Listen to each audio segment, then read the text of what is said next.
হে hello everyone, তোমরা সবাই কেমন আছো? আশা করি তোমরা সবাই খুব খুব খুব ভালো আছো। আমরাও কিন্তু খুব ভালো আছি। Welcome back to our page বা চ্যানেল। তোমরা যে যেখান থেকে দেখছো, ফেসবুক পেজ থেকে দেখলে অবশ্যই পেজটাকে ফলো করে দিও, আর ইউটিউব থেকে দেখলে অবশ্যই কিন্তু সাবস্ক্রাইব করতে একদম ভুলো না।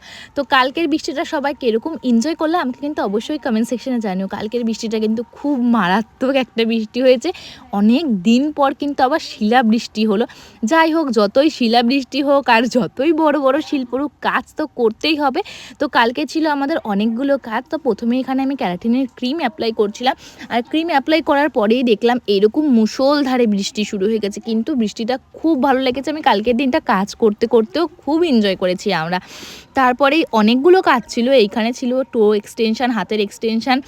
এই যে ক্লায়েন্টটা ছিল না না না সরি, ভুল বলে ফেললাম, এটা আমার ক্লায়েন্ট নাম। ক্লায়েন্টের থেকে মানে ক্লায়েন্ট তো নাই একদম, বলতে পারো আমার খুব কাছে। তোমাদের বলেই দিই, বলো কে হয়? এটা হচ্ছে গিয়ে কেউ হয় না, আমাদের একটা ম্যাডাম হয়, যে আমাদের মানে আমরা যেখান থেকে ছিলাম মানে জিরো থেকে এই পর্যন্ত এনেছে এই মানুষটারই হাত ছিল।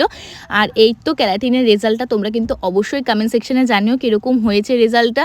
আর তোমরা যারা এরকম সুন্দর হেয়ার পেতে চাও না, অবশ্যই কিন্তু আমাদের সাথে কন্ট্যাক্ট করো। তারপরে দেখতে পাচ্ছ বাইরে কীরকম লাইটেনিং হচ্ছিল।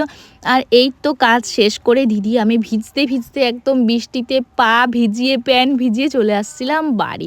আর যেহেতু একটাই ছাতা ছিল, তাই একটু বেশিই ভিজে গেছিলাম। আর বৃষ্টি হয়েছে, দেখো আমি কথা বলতে বলতে না মাঝে মাঝে তুতলে যাই। যারা আমাকে অনেক দিন ধরে চেনো তারা অবশ্যই বুঝতে পারবে। বৃষ্টি হয়েছিল, সিঙ্গারা আর চা ছাড়া তো জমেই না। তারপরে রাত্রে করেছিলাম চিকেন। আর তোমরা যারা আমাদের ভিডিও প্রথম থেকে দেখো তারা জানো যে লুচি বা পরোটা খেতে আমরা পছন্দ করি না, তাই রুটি খেলাম। তার সাথে ভিডিওটা এইটুকুই।